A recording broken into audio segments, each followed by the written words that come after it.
If you're on the fence about whether you should sleep train your baby, I want you to listen to this videos from a group of moms who were in a Q&A session with me. They're asking me questions about, is it important to keep a log of my baby's sleep? And my answer is absolutely not that important. Toss it out the window. You'll hear questions about moms asking how to get dads more involved, and there's a really good way to do that. So you want to listen to the end. So if you're on the fence, check this out. Yeah. So when I coach moms and dads, I tell them throw out all the apps with logging and all the logbooks, like throw that out. You don't need that. That is not going to help your baby sleep well. So I tend to focus on nighttime sleep. So if your baby starts sleeping through the night, which means if they wake up, babies wake up, but can they put themselves back to sleep? So I show you that, how to help your baby go back to sleep by themselves so they could get like a consistent 10 to 12 hours at night. Once they do that, like I said earlier with the cumulative sleep, if they get like 1 hour of daytime naps or 2 hours total in the day, then they're fine. Schedules are there to help you as a guideline. You may not be able to keep up with the schedule like to the T, and that's okay because life happens. And what is more important is to be flexible instead of on this rigid schedule where you're just stressing yourself out and it doesn't help the situation. Excuse me, guys. My daughter, my 5-year-old just walked into the room. I'm not saying sleep schedules are bad. Sleep schedules are good because that's how you're going to regulate yourself and your baby's sleep. So a sleep schedule helps you say, okay, my baby gets 2 naps a day, right? The first nap is at 10, the second nap is at 1.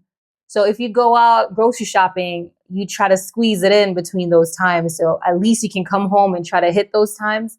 Now, if you're 30 minutes plus or minus, right, late or early, you could still follow, huh?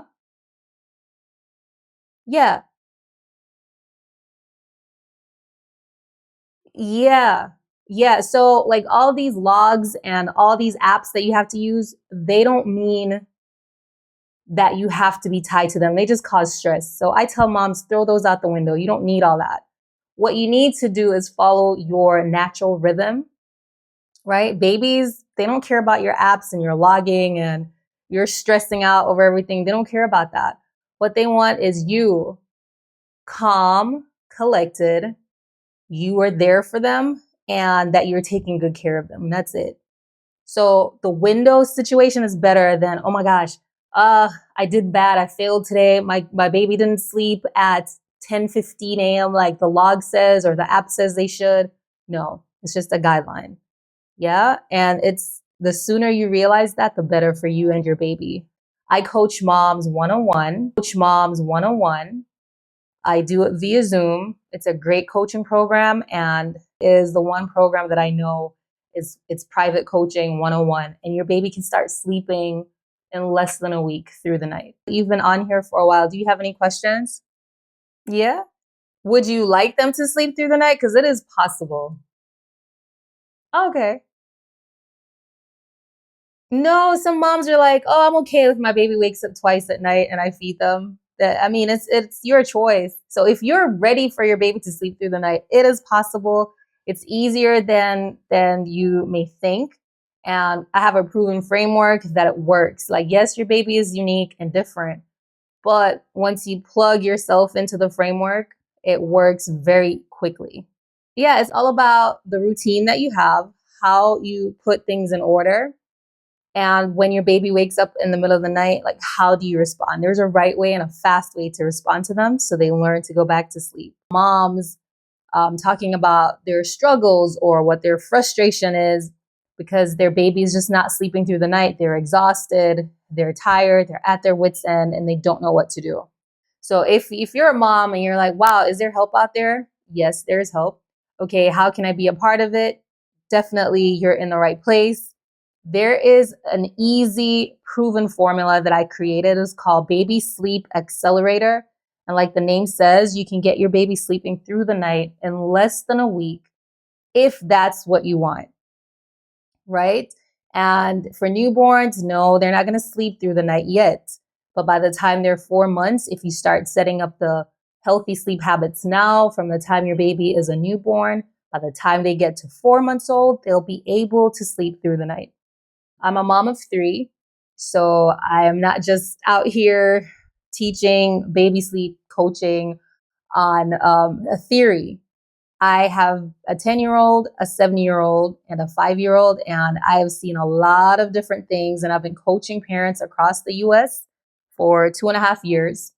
So I am a great resource if you're here and you want to just shoot your shot, ask your question, and I'll be happy to help. Are you getting a lot of support when it comes to your baby's sleep from your spouse or your partner? You're going to be really exhausted. So is he going to be able to step up and help with the babies at night? So when are you going to sleep? What's your plan for when are you going to sleep?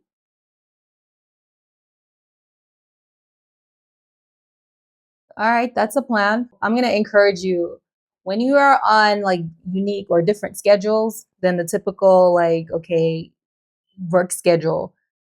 I highly recommend sleep training your baby.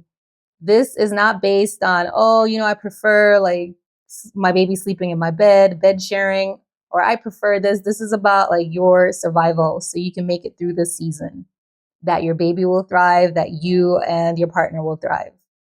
All right. So once your baby is sleeping, you'll be better able to handle your job, your shift, and your partner can also sleep.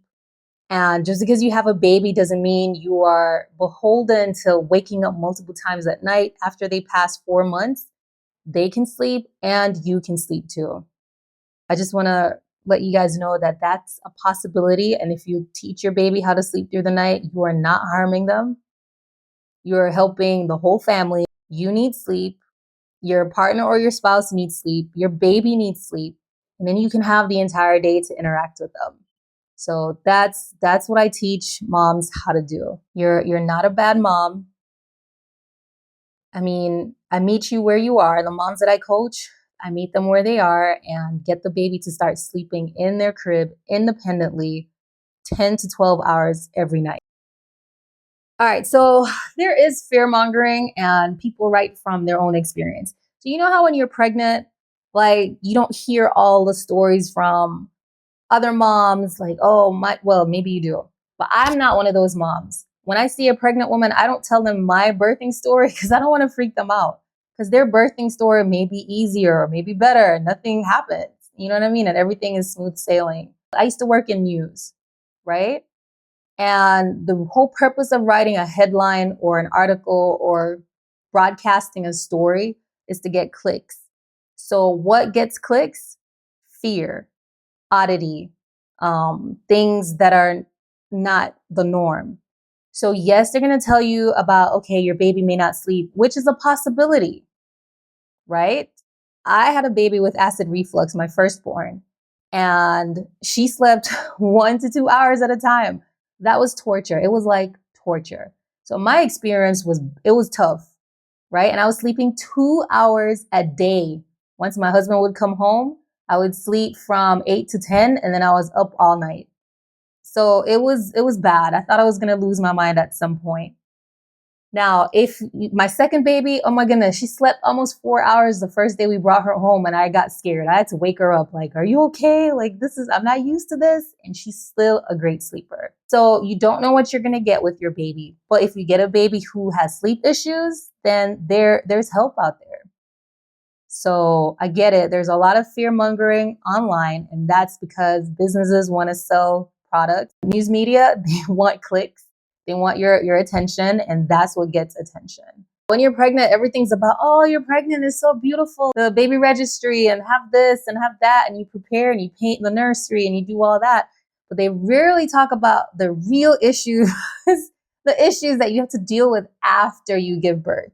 Right. And because I experienced that, everything was just so happy and I was so joyful. And I took all the classes that I could when I was pregnant. But when I had my baby, I was like, what? I didn't know what to do with sleep, the acid reflux. I was like, what? This is out my league. I went to college. I have a bachelor's degree. I work in this big media company. I should know these things. And I didn't. And I'm not fear mongering. I'm just telling you like it is.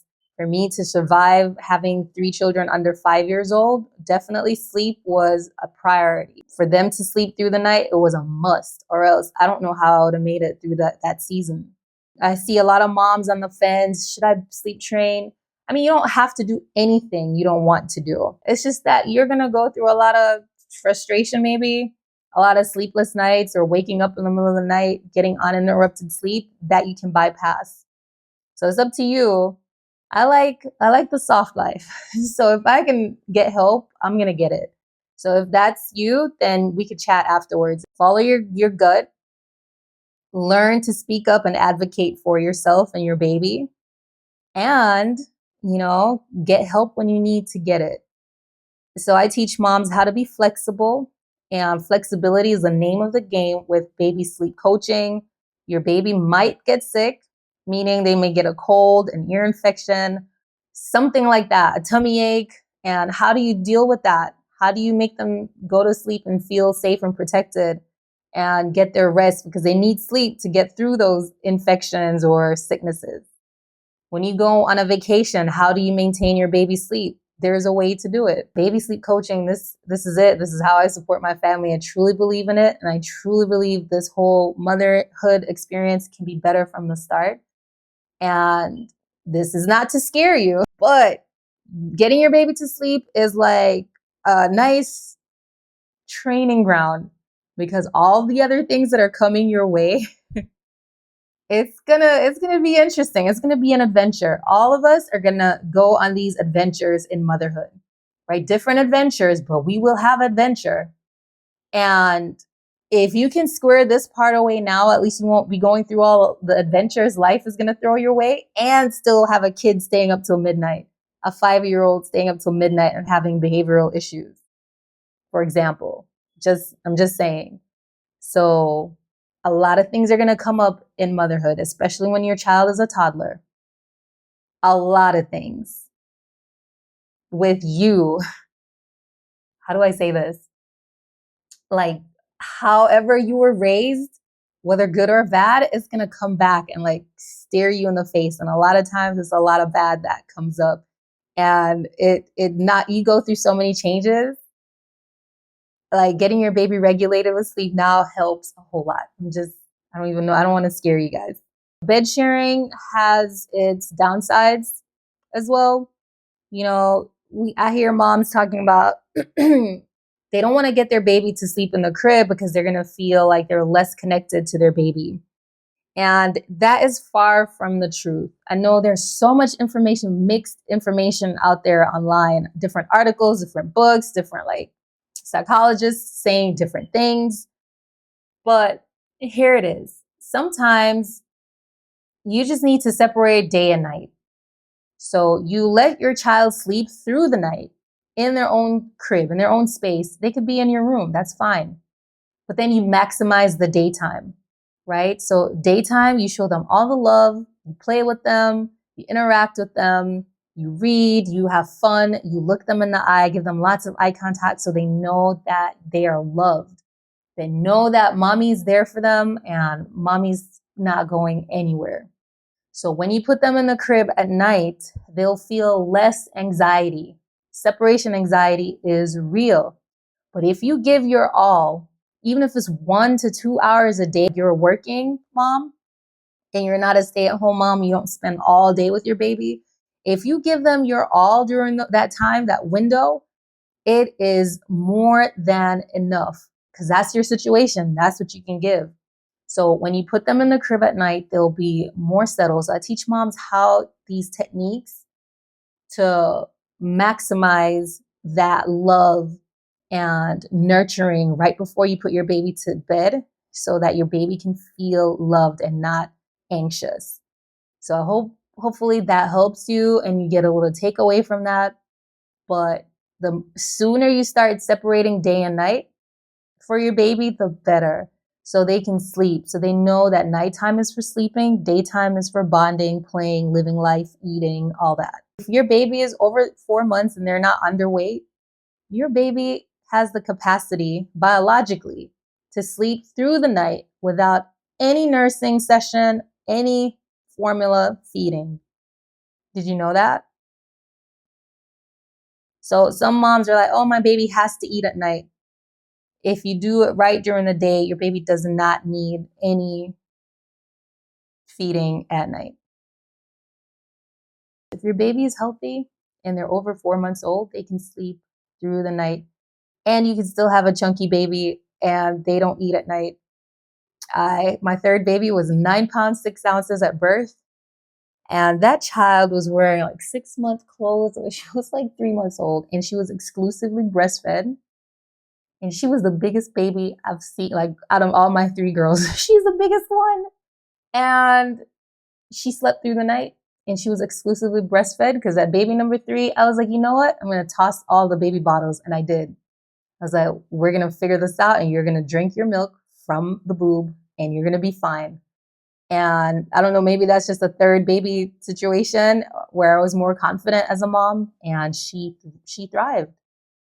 And I know a lot of, people are going online to different groups, like all these Facebook groups or following people on TikTok. And you're just going to get so much information. It's going to rattle your brain because everyone has a different opinion about how you should raise your baby. And if you just stick to one source, one voice who you trust that can help you get your baby to sleep through the night, that is way better than like jumping all over the place, looking for answers, and then you end up more confused.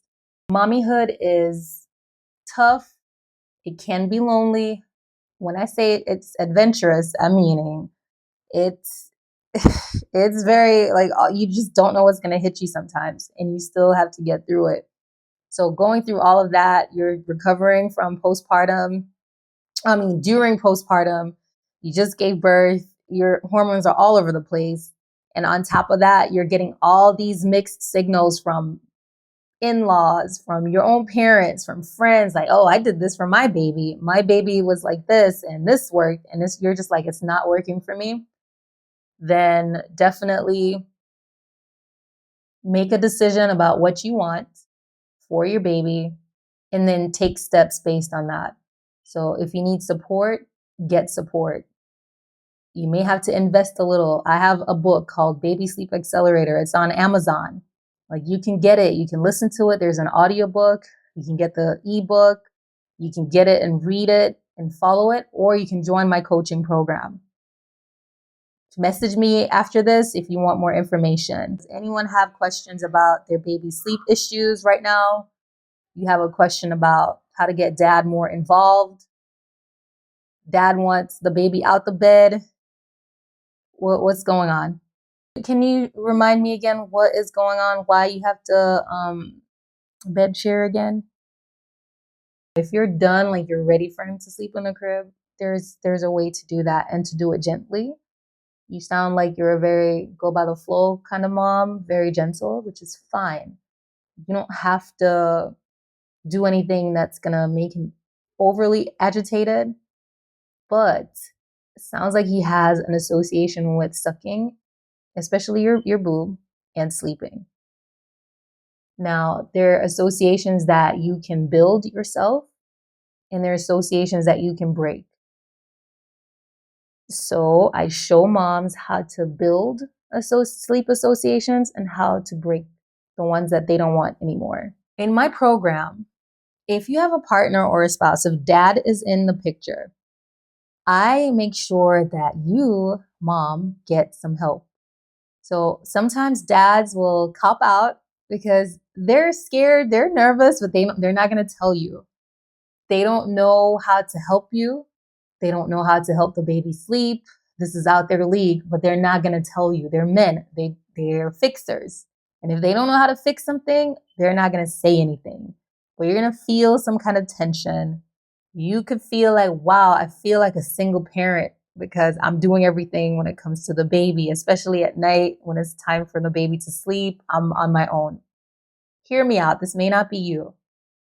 But I understand what that can do to a mom, to feel isolated and to feel alone. So in my sleep coaching program, I make sure I intentionally use dads and their abilities, their voice to help your baby sleep better through the night. So I include them without you having to say anything. And so once the dads come, it is so much easier for your baby to sleep through the night. It's like chef's kiss. It's the secret sauce, one of the secret sauces that I use. So if you're in that situation, a lot of moms feel that way, like dad is not helping. Sometimes it's a dad just not knowing how to verbalize what their fears. And so dads are amazing. I include them in the program. Your baby will sleep better. They don't even have to, the dads don't have to get up in the middle of the night. But the things that they could do at the start of your baby's bedtime routine, it works wonders. All right. So that's how I get dads involved without you, mom, having to even say a word to force dad to be involved, but you can get support that way. So I like to help moms by getting dads more involved, and it's a win-win for everyone. Baby gets dad's attention, you get help, everyone sleeps better, and I'm a big believer in that. So that's part of my philosophy, part of my Baby Sleep Accelerator coaching program. You're blessed to have a husband who is very supportive. My husband is supportive too, and he taught me a lot, actually. I used to just observe him putting the baby to sleep, and I'm like, oh, so when this happens, that's what happens. The baby sleeps better when he did this. Oh, so I started writing it down, and that's how I have my great program.